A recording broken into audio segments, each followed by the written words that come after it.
Hi, my name is Kristen Collier, and I'm a behavior support specialist with the Montgomery County Board of Developmental Disabilities Services. Today's presentation is part 2 of a 5-part series on the DD Bill of Rights.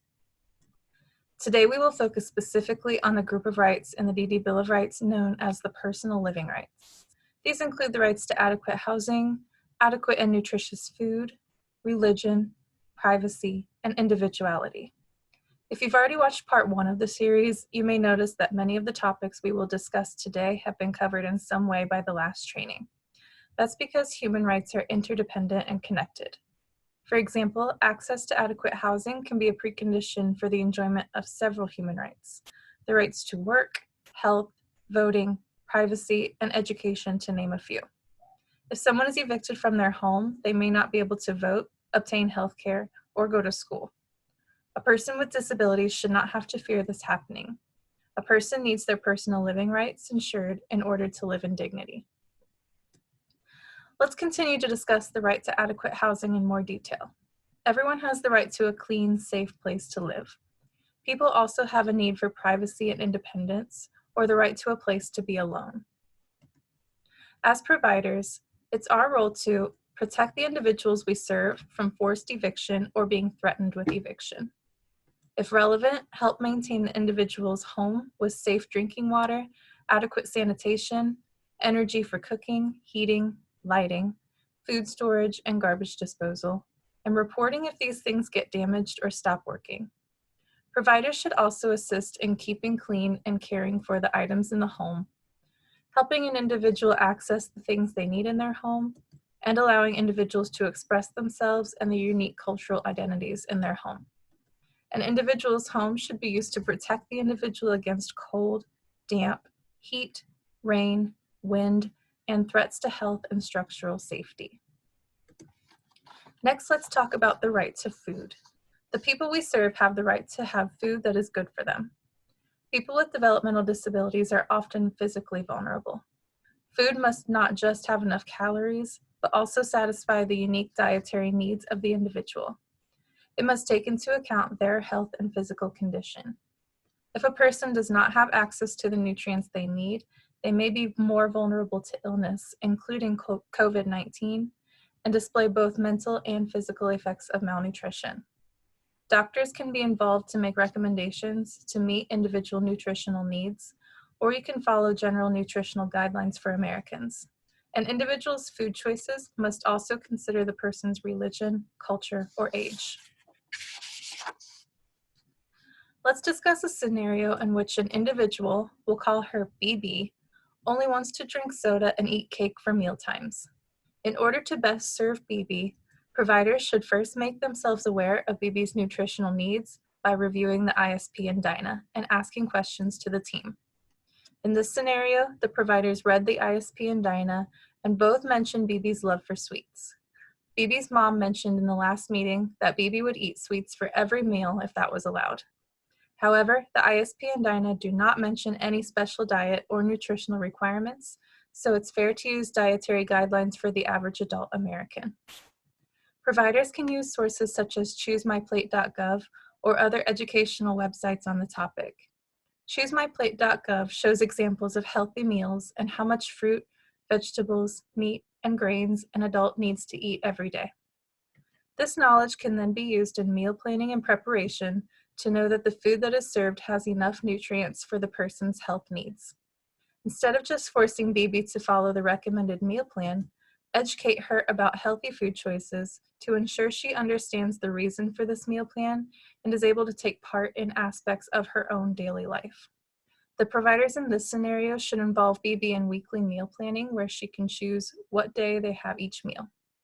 They could also assist her in watching YouTube videos and reading books from the library about nutrition and health about once per week, and talk about the foods and how they benefit our health at mealtimes. BB has the right to choose every day to determine what she wants for snacks, and cake and soda is one of the choices whenever it's available. Her providers should not make her feel bad for choosing what she wants, but be sure to praise her whenever she makes a healthy choice. Next, we'll discuss an individual's right to religion. Everyone has the right to go to a church, synagogue, or mosque if they want to, and they have the right to not go if they don't want to. Religion and spirituality can be important to people. It can give a person hope, peace, comfort, understanding, strength, and support. As providers, we should never make an individual feel bad about what they believe.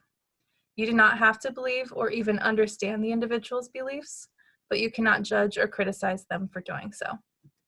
Let the individual choose what they believe in freely and ensure they are provided the ability to practice and express their religion or spirituality.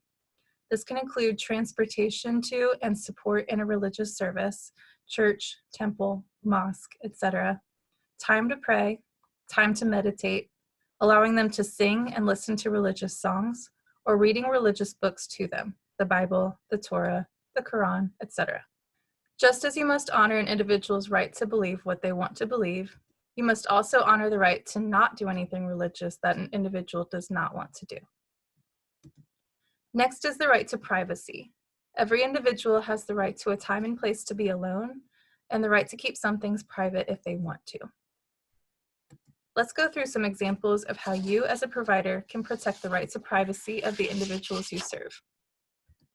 Give an individual the choice to have alone time in their bedroom, even if they live with other people. Ask individuals about their lives and let them decide what to tell you. Do not get angry if they say they do not want to talk about a specific topic. Do not read an individual's letters, emails, or texts unless they say it's okay. Along the same lines, do not listen to an individual's phone calls unless they say it's okay. Give the individual a private space when they are visited by a friend or significant other.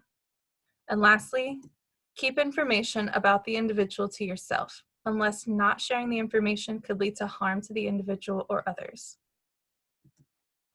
The last right we will discuss today is the right to individuality.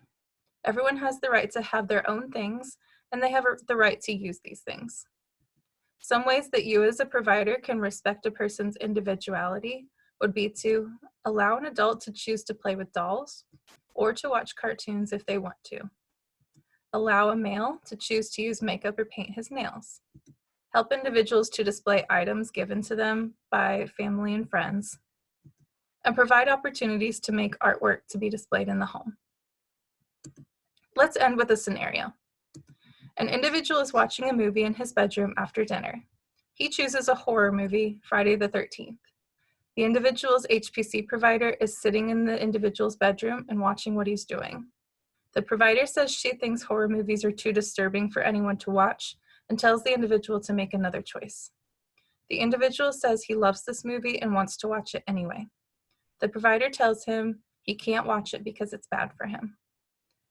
Take a moment to think about what skills the provider could use to respect the individual's rights in his own bedroom. Individuals have the right to make choices. Everyone has the right to the dignity of risk from their personal choice. Providers should educate with facts, not opinions. The provider in this scenario is only stating her own opinions on horror movies, saying they're too disturbing, they're bad for you, and using these opinions to justify telling the individual that he cannot watch the movie. If the individual has had a bad reaction to watching horror movies before, the provider could bring up what happened the last time by saying, "Remember last time you watched a scary movie, you were up all night. Do you want to feel like that again?" However, in the end, the individual has the right to make his own choice with the opportunity to make mistakes. If the individual's plan states that he is allowed extended alone time, the provider can leave the room to allow him to watch the movie by himself. If he requires constant audio supervision, she can check in by the door, or if he requires constant visual supervision, she could allow him to watch the movie on his own device with headphones while she remains in the room. And if the individual does become too scared to sleep after watching the movie, the provider should be supportive while continuing to educate with facts. Instead of saying, "I told you so, now you can stay up all night and think about your choices," she should support him by saying, "It is okay, it's just a movie," and redirecting him to calming choices like rocking in a chair or reading a favorite book until he calms down. Next time the individual wants to watch a scary movie, the provider can suggest other choices and remind him of how he feels after watching scary movies, but must still respect the individual's decision. Thank you for participating in today's presentation on personal living rights. You may continue to part 3 of the series.